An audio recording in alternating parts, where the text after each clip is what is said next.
Et alors justement, donc, vous avez les outils, de ce qu'on comprend, c'est que les outils, tels que vous les organisez, ben, ça permet d'aller assez vite dans la réalisation du bot. Ouais. Mais pour un métier qui se pose la question justement de créer un bot, comment est-ce qu'il s'y prend et quelle va être sa tâche?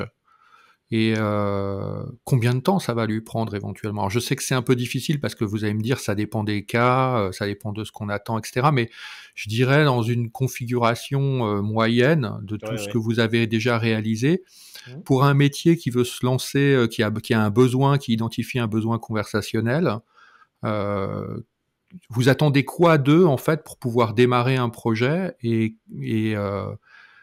quel type d'expertise ils vont devoir dédier sur le projet pour que le projet, à un moment donné, soit publié? Alors, on travaille toujours aujourd'hui de concert avec la direction des systèmes d'information parce qu'en général, dans pour les ETI ou les grands groupes avec lesquels on travaille, ça reste un passage obligé même quand la demande est métier. Donc il y a en premier lieu un échange avec les métiers et avec la direction des systèmes d'information pour bien comprendre finalement le besoin, le cadrer au cours d'un premier atelier, je dirais très conversationnel, afin de bien mesurer, bien d'identifier quelles vont être les fonctionnalités parmi celles que j'ai pu citer, gestion de flux, d'intention, base documentaire, connexion SI, et puis le plus basique, donc ce qu'on appelle les Q&A, les questions-réponses. Qu'est-ce qu'on va engager dans tout ça? Une fois qu'on a à peu près une idée du périmètre, on va partir quasiment systématiquement dans une première étape de proof of concept, donc de ce qu'on appelle un POC, Mmh.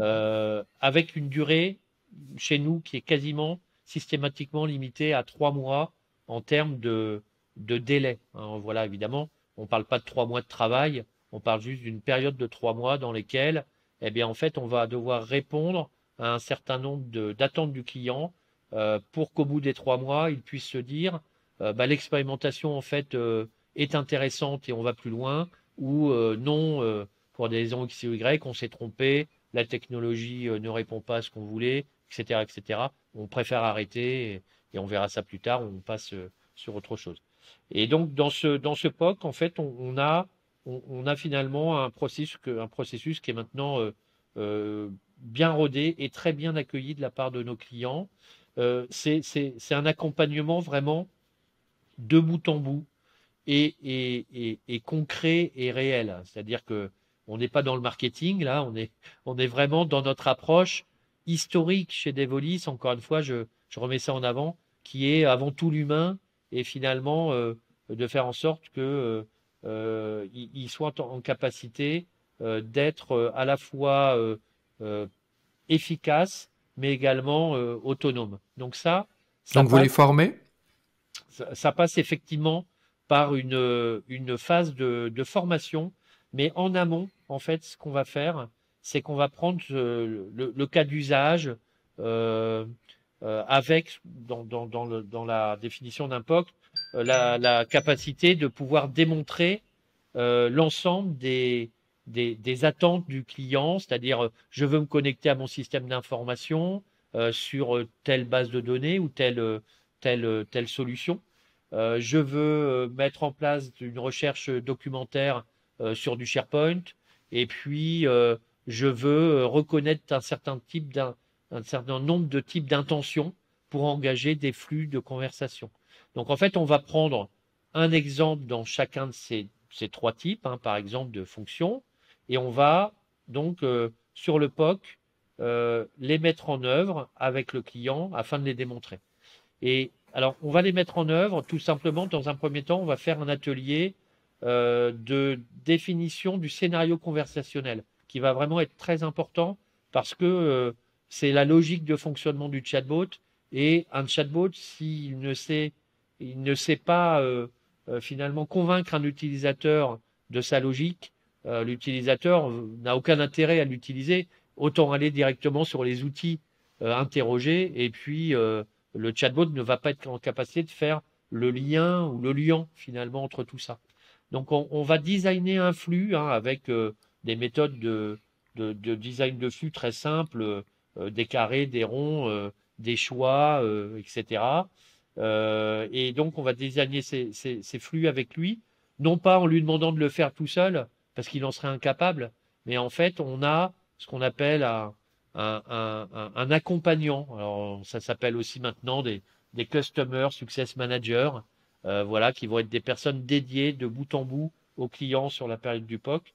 Donc le Customer Success Manager va en fait interroger, comme on le fait aujourd'hui, le client sur son besoin et va transcrire des besoins en flux. Voilà. Donc on va le faire pour lui et ça va être notre base de travail pour aller ensuite engager à la fois le design du flux dans notre console no-code pour reproduire cette conversation, et puis aller activer les connecteurs finalement pour aller pousser ou aller chercher l'information là où elle se trouve, base documentaire, base de données, solutions métiers, etc., etc.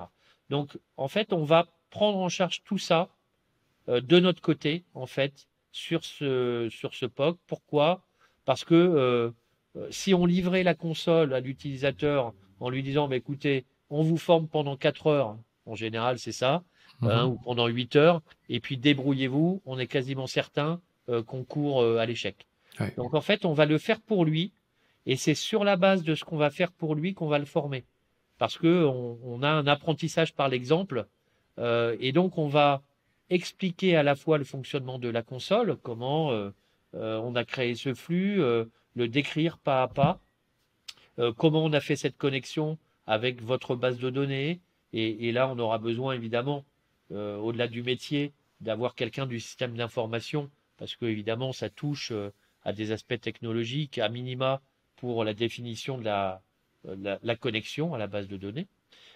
Et donc, on va lui décrire tout ça et on va le faire en 2 ou 3 étapes, 2 ou 3 ateliers, parce que il ne faut pas que le volume d'information soit trop conséquent sur un atelier de longue durée. Donc on va plutôt privilégier des ateliers de 2 heures euh, et, et en faire autant de fois qu'il sera nécessaire. Il y a un point très important, c'est on n'est pas une start-up. Donc d'une, on est capable de s'adapter à des besoins qu'on n'avait pas prévus.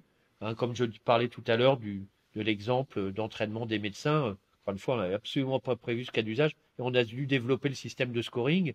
Mais devant l'intérêt du projet, on s'est dit c'est génial, on le fait. On n'a pas une roadmap établie qui nous interdit bien au contraire. Et puis ensuite, on veut prendre tout notre temps parce que voilà, c'est aussi notre approche avec nos clients pour leur garantir le succès tout simplement de l'opération, de l'expérimentation. Donc, s'il faut 3 ateliers, on en fait 3. S'il en faut 5, on en fera 5. Et donc, on va le former de cette façon-là. Et donc, en même temps, on va mettre en production cette première version du chatbot sur une petite population qui est représentative de cette période de POC et qui va permettre à l'utilisateur déjà d'avoir un retour métier finalement. Et en même temps, donc on le fait monter en compétence pour que à l'issue du POC, il soit en capacité finalement de prendre ce qui a été fait et de venir le compléter Par avec lui-même. le périmètre complet finalement du projet. Alors bien sûr, il y a cet accompagnement pendant la période de POC, mais ça ne s'arrête pas là. On va évidemment au-delà, on est en support du client en permanence. On a une équipe support qui travaille avec nos clients à la moindre question. Et on a un client majeur qui s'appelle Cégide, par exemple, pour lequel on a commencé on a mis en place le chatbot pour l'extranet Cégide il y a maintenant quelques mois. Et évidemment, on est là en support et pas uniquement en support informatique, c'est-à-dire le bot ne fonctionne plus ou etc.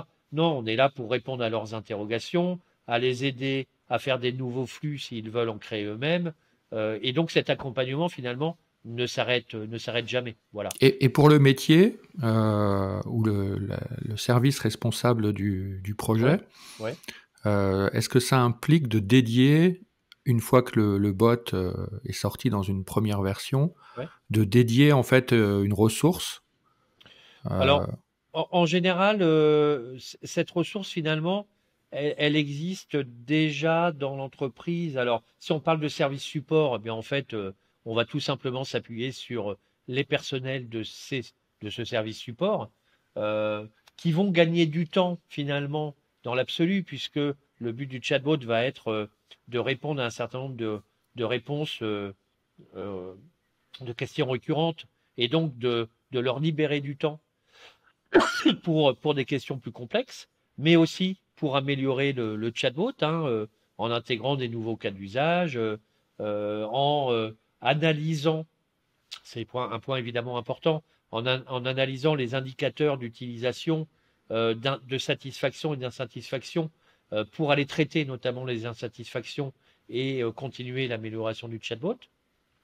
Ensuite, sur des services autres, hein, je pense par exemple, alors même si on est sur des services support, mais à un autre niveau, par exemple les RH, ou un service industriel, bien en fait, le temps moyen qu'on en observe chez nos clients, il est de l'ordre, on va dire, d'une journée par mois, mais qui va plutôt être de 2 heures par semaine, en l'occurrence, eh bien pour aller, une fois le bot, alors on dit entraîner, mais l'entraînement reste humain finalement, parce que c'est encore une fois au travers de l'analyse enfin, des des usages, conversations, ouais. des conversations, qu'on va dire, ah ben zut, effectivement, là, j'avais pas prévu ce cas-là, eh bien, je vais l'ajouter dans mon scénario, je vais l'ajouter dans ma base Q&A, je vais l'ajouter dans ma base documentaire, là où elle manque, ben, pour que à la prochaine demande, ben, le besoin soit rempli. Donc c'est une supervision quand même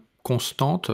Oui, c'est ça. Alors, constante, mais qui va vraiment être décroissante, c'est-à-dire qui va être haute au départ, parce que la phase de POC, expérimentation, etc., va pas suffire en général à répondre à tous les cas, C'est ça. notamment parce qu'on est sur des sujets de langage naturel. Hmm. Et donc, en langage naturel, il est évident que euh, on ne peut pas prévoir